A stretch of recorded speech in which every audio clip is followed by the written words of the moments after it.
नमस्कार। चित्तौड़ दर्शन में आज समाचार में पुनः आप सभी का स्वागत है। सबसे पहले नजर डालते हैं आज की बड़ी खबर और मुख्य समाचार की ओर। चित्तौड़गढ़ जिले के कपासन कस्बे में सूरत बाली को लेकर जो प्रकरण चल रहा है, जो धरना प्रदर्शन चल रहा है, उस धरने प्रदर्शन के बीच नागौर के सांसद हनुमान बेनीवाल शनिवार रात्रि करीब 8 बजे धरना स्थल पर पहुंचे, जिन्हें दोपहर 1 बजे आना था और रात्रि करीब 9:30 बजे यह निर्णय लिया गया कि इस पूरे मामले को लेकर जो मांगे प्रशासन के सामने रखी गई, वह मांगे यदि नहीं मानी जाती है तो उसके बाद चित्तौड़गढ़ के लिए सभी लोग कुछ करेंगे। चित्तौड़गढ़ के लिए यह आज की सबसे बड़ी खबर। हालांकि यह निर्णय कुछ देर बाद होना है कि आखिरकार क्या निर्णय चित्तौड़ के बारे में चलना है या नहीं, प्रशासन किस हद तक मांगे मानेगा या नहीं। लेकिन रात्रि 9:30 बजे तक की यह खबर हम आपको बता रहे हैं कि यह निर्णय लिया गया। 10 बजे तक इंतजार किया जाएगा। प्रशासन को बता दी गई है जो मांगे हैं। इस धरने के दौरान जो बातें रही वह हम बताते हैं आपको कुछ देर बाद। लेकिन शुरुआत करते हैं समाचारों की, विशेष तौर पर नवरात्रि को लेकर। नवरात्रि महोत्सव जारी है। विभिन्न शक्तिपीठों स्थलों पर श्रद्धालुओं के आने का सिलसिला बना हुआ है। कई दूर दराज क्षेत्रों से भक्तजन दर्शन करने के लिए पहुंच रहे हैं। वहीं नवरात्रि महोत्सव के बीच चित्तौड़गढ़ के सुभाष चौक पर ब्रह्मा कुमारी ईश्वरीय विश्वविद्यालय की ओर से सजीव झांकियों का प्रदर्शन शनिवार रात्रि से आरंभ किया गया। इन झांकियों को देखने के लिए पहले दिन ही बड़ी संख्या में लोग उमड़ पड़े एवं रविवार को भी इन झांकियों का दर्शन आप कर सकेंगे।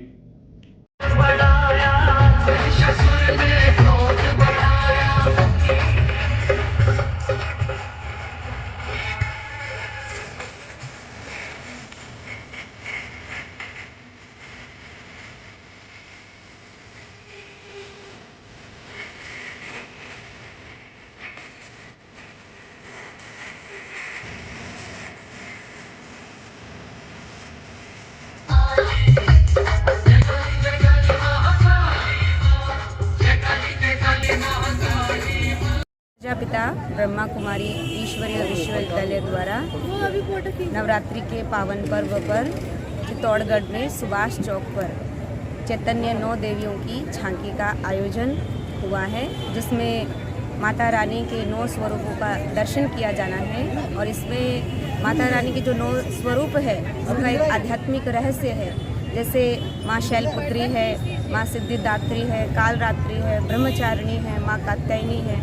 तो जो माता रानी के कर्तव्य है, उन कर्तव्यों का दर्शन जो है हम यहाँ पंडाल में आकर के देख सकते हैं। तो सभी भक्तजनों से हमारा अनुरोध है कि वो यहाँ पर आकर के माता रानी के दर्शन करें। और ये जो झांकी है वो 27 सितंबर से 29 सितंबर तक चित्तौड़गढ़ में चलेगी। तो सभी से अनुरोध है, सभी यहाँ पर आए और माता रानी के दर्शन करें। दीपावली से पहले दुर्ग पर बड़ी संख्या में पर्यटकों के आने का सिलसिला बना हुआ है। शनिवार को स्थिति यह थी कि दुर्ग मार्ग पर रहकर जाम की स्थिति बनी रही। न केवल दुर्ग मार्ग पर बल्कि दुर्ग पर भी जगह जगह जाम इतना अधिक जबरदस्त लगता रहा कि पर्यटक खासे परेशान रहे। दुर्ग आने जाने के लिए एक ही मार्ग होने की वजह से जब कभी बड़ी संख्या में पर्यटक आते हैं तो यही स्थिति देखने को मिलती है। कई पर्यटकों ने बताया कि उन्हें दुर्ग भ्रमण करने में जितना समय नहीं लगा उतना तो वह जाम में फंसे रहे। बच्चे महिलाएं भी इस जाम में फंस गई एवं उन्हें काफी परेशानियां झेलनी पड़ी। चित्तौड़ दुर्ग मार्ग पर दीपावली के दिनों इस तरह का नज़ारा दिखना आम बात है। दीपावली के आसपास खासतौर पर गुजरात में बड़ी संख्या में पर्यटक जब उनका व्यवसाय पांचम के दौरान बंद रहता है तो वह राजस्थान भ्रमण करने के लिए आते हैं एवं कई पर्यटक जब उदयपुर आते हैं तो उदयपुर से वह चित्तौड़गढ़ आना नहीं भूलते हैं। लेकिन दीपावली से पहले गत कुछ समय से चित्तौड़ दुर्ग भ्रमण करने के लिए बड़ी संख्या में आ रहे पर्यटकों की वजह से पर्यटन व्यवसाय पर निर्भर व्यवसायों के चेहरे खिले हुए हैं। लेकिन आए दिन जाम की स्थिति भी देखने को मिल रही है। इसी तरह की स्थिति शनिवार को भी देखने को मिली, जिसके कारण दुर्ग मार्ग पर रहकर जाम लगता रहा। हालांकि स्थिति को संभालने के लिए बीच बीच में पुलिसकर्मी भी मौजूद थे, लेकिन जाम इतना ज़बरदस्त देखने को मिला कि कई पर्यटक इन वाहनों के अंदर फंसे रहे, जिनका कहना था कि काफ़ी समय उनका इस जाम के कारण खराब हो गया। जिनका कहना था कि दुर्ग आने जाने के लिए एक ही रास्ते के स्थान पर अन्य विकल्प के बारे में भी सोचा जाना चाहिए। न केवल दुर्ग मार्ग पर बल्कि दुर्ग पर भी इसी तरह की स्थिति देखने को मिली। वाहनों की लंबी लंबी कतार कई स्मारकों के बाहर देखने को मिली। हालांकि पर्यटकों की भारी भीड़ एवं वाहनों की इस रेलम पेल के कारण दुर्ग पर एक तरफा यातायात व्यवस्था भी की गई, लेकिन इसके बावजूद जाम से मुक्ति नहीं मिल पाई और कई घंटों तक यह स्थिति देखने को मिली। कई पर्यटक ऐसे भी थे जब उन्होंने दुर्ग के प्रथम दरवाजे पार्डन पोल से यह नज़ारा देखा और जानकारी ली तो पता चला कि दुर्ग पर काफ़ी अधिक जाम लगा हुआ है, तो वह दुर्ग भ्रमण किए बिना ही बेरंग लौटने के लिए मजबूर हुए। जबकि कई पर्यटक जो कि जाम में फंसे रहे, उनके साथ बच्चे एवं महिलाएं भी थी एवं वह भी खासे परेशान रहे। दुर्ग मार्ग पर इस तरह की स्थिति नवरात्रि के दिनों में होने की वजह से जो भक्तजन श्रद्धालु केवल कालिका माता दर्शन करने के लिए जाते आए, उन्हें भी परेशानियां झेलनी पड़ी।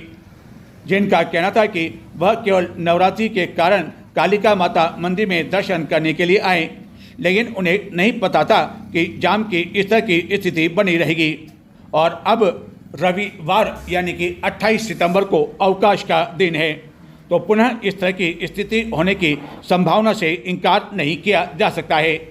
जिसके कारण चित्तौड़गढ़ के लोगों से अनुरोध है कि यदि आप नवरात्रि में कालिका माता मंदिर के दर्शन करने के लिए रविवार को जाना चाहते हैं तो चौपहिया वाहनों के स्थान पर दुपहिया वाहनों का ही उपयोग करें, ताकि ऐसा न हो कि आप चित्तौड़गढ़ के निवासी होने के बावजूद चौपहिया वाहन में जाएं और केवल कालिका माता दर्शन करने के लिए जाएं, लेकिन अपने पूरे परिवार के साथ इस जाम का सामना आपको भी कहीं करना न पड़े। अब एक दुखद खबर, पूर्व मंत्री नंदलाल मीणा का निधन हो गया, जो कि गत कई समय से बीमार चल रहे थे। अहमदाबाद में उनका उपचार चल रहा था। पूर्व में चित्तौड़गढ़ और प्रतापगढ़ एक ही जिला हुआ करता था, यानी कि प्रतापगढ़ चित्तौड़गढ़ में शामिल था और उस समय नंदलाल मीणा चित्तौड़गढ़ आया जाया करते थे एवं कई बार वह जब मंत्री के पद पर थे उस समय अकेले या एक दो कार्यकर्ताओं के साथ रेलवे स्टेशन पर चेतक ट्रेन का इंतजार भी करते रहते थे और एक सामान्य व्यक्ति की तरह वह यहाँ पर आते थे और रहते थे। मंत्री पद को लेकर किसी तरह का अहम उनमें देखा नहीं गया। अब एक दुखद खबर, पूर्व मंत्री नंदलाल मीणा का निधन हो गया, जो कि गत कई समय से बीमार चल रहे थे। अहमदाबाद में उनका उपचार चल रहा था। पूर्व में चित्तौड़गढ़ और प्रतापगढ़ एक ही जिला हुआ करता था, यानी कि प्रतापगढ़ चित्तौड़गढ़ में शामिल था और उस समय नंदलाल मीणा चित्तौड़गढ़ आया जाया करते थे एवं कई बार वह जब मंत्री के पद पर थे उस समय अकेले या एक दो कार्यकर्ताओं के साथ रेलवे स्टेशन पर चेतक ट्रेन का इंतजार भी करते रहते थे और एक सामान्य व्यक्ति की तरह वह यहाँ पर आते थे और रहते थे। मंत्री पद को लेकर किसी तरह का अहम उनमें देखा नहीं गया। भाजपा के कद्दावर नेताओं में से एक माने जाते थे नंदलाल मीणा, जिनका लंबी बीमारी के बाद निधन हो गया। नंदलाल मीणा के निधन पर चित्तौड़गढ़ जिले के भाजपा के कई नेताओं पर संवेदना व्यक्त की एवं भाजपा नेताओं ने कहा कि उनका जिस तरह का मृद व्यवहार मिलनसार स्वभाव रहा वह कई समय तक याद किया जाता रहेगा। प्रतापगढ़ जब पहले चित्तौड़गढ़ में शामिल था तो उस समय नंदलाल मीणा कई बार मंत्री के रूप में एवं विधायक के रूप में भी चित्तौड़गढ़ आया जाया करते थे। नवरात्रि महोत्सव के तहत पूरे देश में गरबा डांडिया के आयोजन की धूम जारी है, लेकिन सबसे अधिक जो धूम रहती है इन दिनों गरबा डांडिया को लेकर वह देखने को मिलती है गुजरात में। जी हाँ, गुजरात में स्थिति यह है कि रात रात तक गरबा डांडिया की गूंज सुनाई देती है ऐसा लगता है कि इन दिनों में पूरा रात ही जो है गुजरात सोता नहीं है, बल्कि पूरे परिवार के लोग गरबा डांडिया देखने के लिए जाते हैं। चित्तौड़ दर्शन के एक दर्शक कपिल बीमानी द्वारा हमें वहां जो गरबा डांडिया के आयोजन चल रहे हैं उसकी कुछ झलक हमें भेजी है। बताते हैं आपको गुजरात के गरबा डांडिया।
और अब आज की सबसे बड़ी खबर। चित्तौड़गढ़ जिले के कपासन कस्बे में एक युवक द्वारा कपासन के विधायक को सोशल मीडिया पर वीडियो वायरल कर याद दिलाया गया कि कपासन में जो एक तालाब है उन्हें पानी भरने को लेकर जो वादा किया था वह वादा पूरा नहीं हो रहा। और इसी सोशल मीडिया पर जो ये वीडियो वायरल किए गए उसको लेकर आरोप है कि विधायक के भाई या उनके समर्थकों द्वारा हमला किया गया। और इस मामले ने इतना अधिक तूल पकड़ा कि गत 9-10 दिनों से कपासन में लगातार धरना जारी है। कपासन पुलिस ने हालांकि इस पूरे मामले में कुछ अभियुक्तों को गिरफ्तार कर लिया। लगभग 7 अभियुक्त अब तक गिरफ्तार किए जा चुके हैं। पुलिस का दावा है कि इसमें मुख्य अभियुक्त भी शामिल है जिसे गिरफ्तार किया गया। उत्तराखंड से उसे गिरफ्तार किया गया। विभिन्न दलों का गठन किया गया था। पूर्व मुख्यमंत्री अशोक गहलोत भी कपासन आ चुके हैं। अहमदाबाद में भी उन्होंने सूरत माली की स्थिति के बारे में जानकारी प्राप्त की। और इस धरने के बीच शनिवार को नागौर के सांसद एवं राष्ट्रीय लोकतांत्रिक पार्टी के हनुमान बेनीवाल पहुंचे। दोपहर 1 बजे पहुंचा था, लेकिन रात्रि 8 बजे जब वह कपासन पहुंचे तो स्थिति यह थी कि उस समय भी 532 चौराहे पर बड़ी संख्या में लोगों की भीड़ मौजूद थी।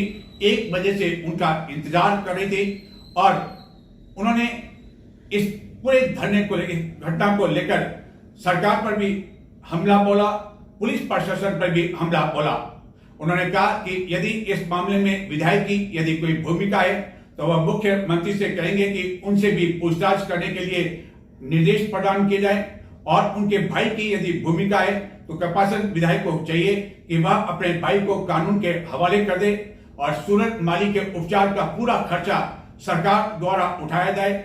इस तरह की अन्य कई मांगे संघर्ष समिति की ओर से उन्होंने दोहराई।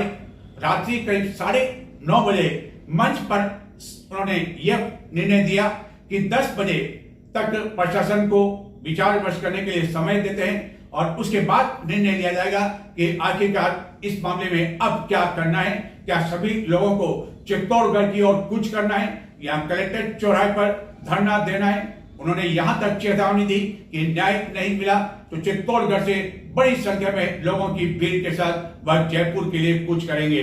हालांकि इस तरह की चेतावनी तो हनुमान बेनीवाल में देते रहे हैं, लेकिन इस मामले में आखिरकार उनके मन में क्या चल रहा है यह लगभग कुछ देर बाद पता चल पाएगा। लेकिन आपको बताते हैं कि वह धरना स्थल पर पहुंचे तो क्या उन्होंने क्या कहा और किस तरह की स्थिति रही कपासन में बेनीवाल के पहुंचने को लेकर।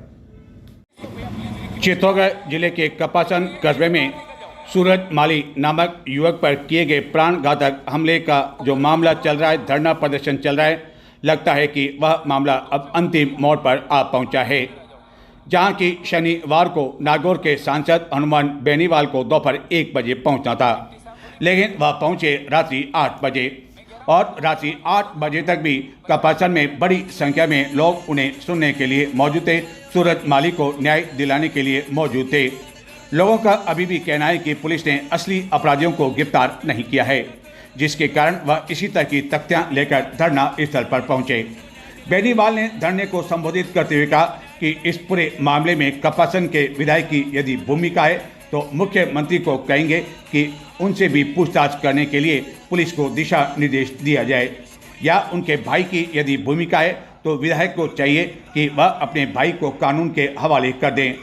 इस दौरान उन्होंने राजस्थान सरकार पर भी प्रहार किया एवं कई तरह की मांगें जो कि संघर्ष समिति द्वारा की जा रही है उन मांगों को दोहराया।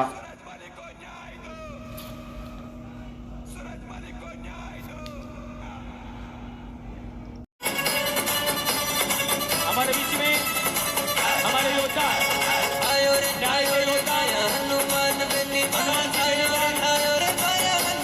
आ चुके हैं।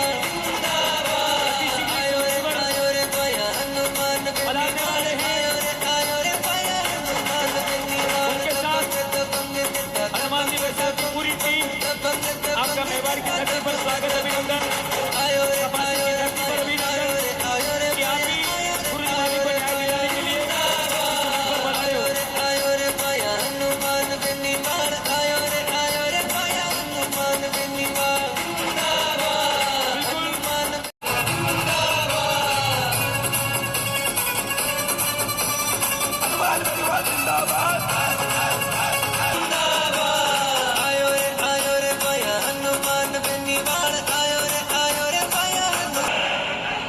अर्जुन तेरी गुंडागर्दी, आप सबसे निवेदन है मंच पे हो जोरदार जयकारा लगाएं। बोले सांवरिया सेठ की, भैरू जी महाराज की, तेजा जी महाराज की, राम साहब पीर की। आप सब लोग, कार्यक्रम लंबा चलेगा, मेरा भाषण दोबारा करूंगा मैं 5 मिनट बाद, ठीक है? तो बाहर से जितने भी लोग आए हजारों की तादाद के अंदर, कपासन के अंदर ऐसा लग रहा है कि राजस्थान के कोने कोने से हजारों की तादाद के अंदर छोटे भाई और मातृशक्ति के रूप में मेरी माताएं बहनें बैठी है। और जहां मैं खड़ा हूं वहां से जो मेरा पहला कार्यक्रम जो सुबह 6 बजे पूरा हुआ था, उसकी दूरी यहां से है 650 किलोमीटर, कुछ और पड़ा होगा 250, कोलाइट के पास। पूरी रात चला था। ये तो ईश्वर की कृपा है कि अभी तक गाड़ी पंचर नहीं हुई, चल रही है, आप समझ रहे हो ना। बाकी मेरे साथ वाले बहुत से लोगों को मैंने देखा हष्ट पुष्ट बीमार पड़ गए, गड़बड़ हो जाती है, कई तरह की बुरी आदतें भी नेताओं के अंदर होती है, गड़बड़ हो जाता हूँ। प्रयास यही कर रहा हूँ कि मैं लंबी लड़ाई आपके लड़ूं, और मुझे लड़ने का शौक है, मुझे कोई लड़ने की आवश्यकता नहीं है। मैं तो 3 में मंत्री बन जाता, 3, 8, 13, 18, 19, जब चाहे जिस पार्टी के साथ बनता। अब की बार कांग्रेस वालों ने समझौता किया, पिछली बार बीजेपी वालों ने किया था। उन्होंने कह दिया कि आप हमारी वजह जीते हो। मैंने कहा छोड़ता हूँ समझौता, मैं किसानों के साथ हूँ, तीनों कृषि बिल वापिस कराओ। और मैंने यह भी कहा था लोकसभा के अंदर कि अब की बार भारतीय जनता पार्टी 15 सीट ला के दिखा दे। 14 पे अटकी थी, अटकी नहीं अटकी। अब की बार कांग्रेस वालों के साथ समझौता किया, लेकिन किया कहाँ पे? दिल्ली में। राजस्थान में मेरा समझौता नहीं कांग्रेस पार्टी के साथ, ये प्रधान जी के साथ हमारा समझौता अलग तरीके का समझौता। वो बातें मंच में नहीं कहेंगे। और जो वेटिंग में चल रहे जीते एमएलए के उम्मीदवार, उन सबको मेरी शुभकामनाएं। उन सबके साथ तो मेरा समझौता होता रहता। हम चाहते हैं कि नए लोगों को मौका मिलना चाहिए। मैंने भी आरएलपी को 2 बार उतारा। कपासन के अंदर मुझे पता है कि 18 के अंदर हेलीकॉप्टर से मीटिंग नहीं कर पाया था मैं। हेलीकॉप्टर उड़ा शाहपुरा से उदयपुर एयरपोर्ट डबोक ले जाके छोड़ दिया, फिर बाई रोड आया। कितना जोश था 18 का, लेकिन 23 में सभा बहुत बड़ी थी। मुझे लग रहा कैंडिडेट ही गड़बड़ निकला है ना। वोट कम हो गए और हेलीकॉप्टर बिल्कुल नजदीक था। 18 में लोगों ने कहा साहब हेलीकॉप्टर से आते तो और वोट ज्यादा आते। अब के बाद हेलीकॉप्टर बगल में लाके उतारा था, फिर भी 6-7 हजार वोट कम हो गए। चलता रहता नहीं, कम आए ना। किससे 30 थोड़ी आए? अच्छा 30, तुम तो कह रहे कम हो गए। तो 5 साल में वोटर भी तो बढ़ गया। कहाँ बढ़ा भाई?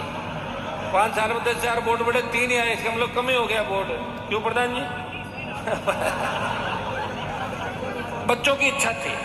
पहले दिन मैं पहले इनको धन्यवाद दूं एक बार, भैरूलाल जी, जहां भी आपको आवश्यकता पड़ी सत्ता छोड़ के सड़कों पे आ गए। इस कपासन के उधर मुंह करके एक बार अलग और दे दूंगा उसे, उसको सही चालू करो भाई। बहुत खुशी होती है कि आपका इतना स्नेह, अपार स्नेह, आशीर्वाद राजस्थान के अंदर लगातार मिल रहा है। 9 बजे के कार्यक्रम होते हैं और सुबह 5-5, 6-6 बजे तक लोग इंतजार करते हैं। इतना प्यार अगर राजस्थान में किसी नेता को मिला तो हनुमान बेनीवाल को राजस्थान के सर्व समाज ने दोनों हाथों से आशीर्वाद दिया। और मैंने भी मेरी पूरी जवानी आपके लिए समर्पित की। 25 साल से लड़ रहा हूं और 7 साल कॉलेज यूनिवर्सिटी के जोड़ लो तो 32 साल मुझे लड़ते लड़ते हो गए 50 में से।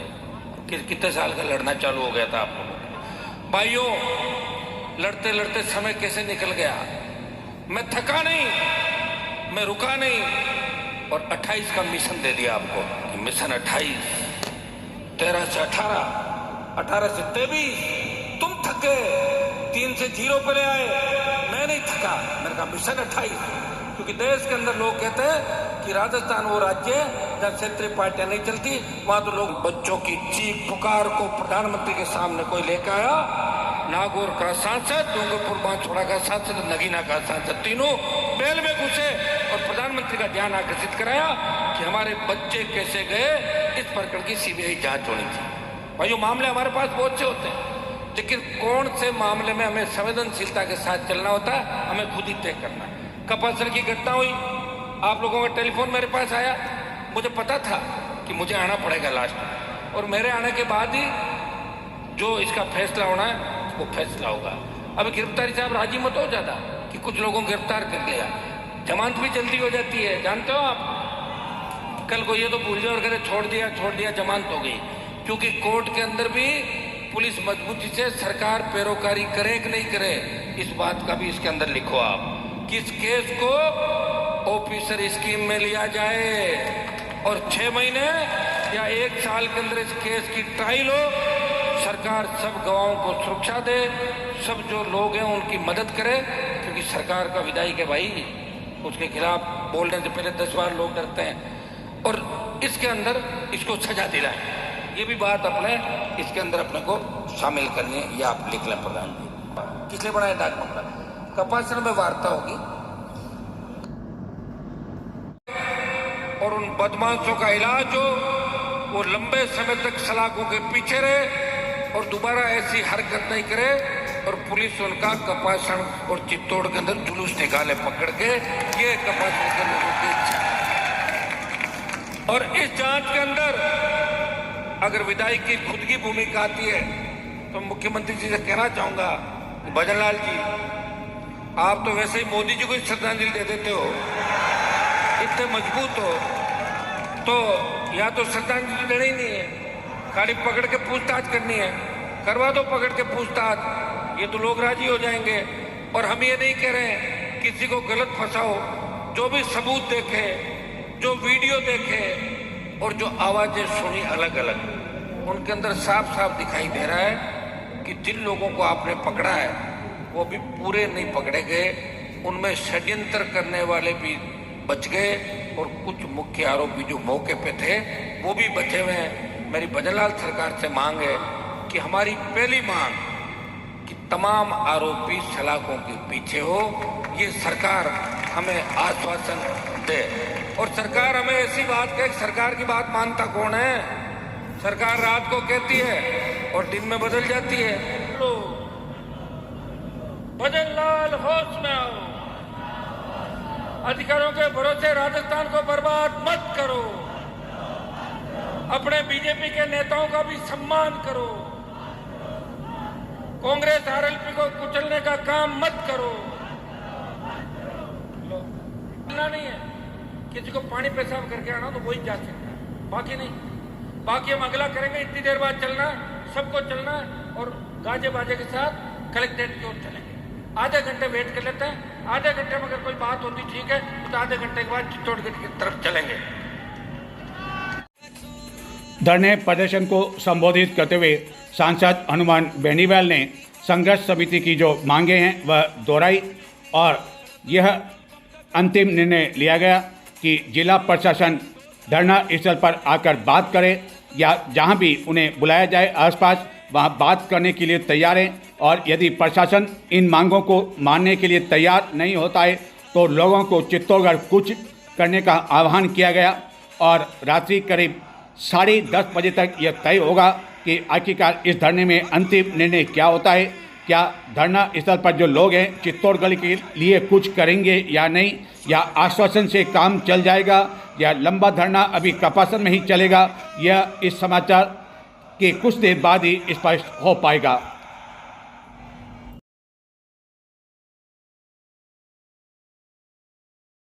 तो ये थे आज के समाचार। नमस्कार।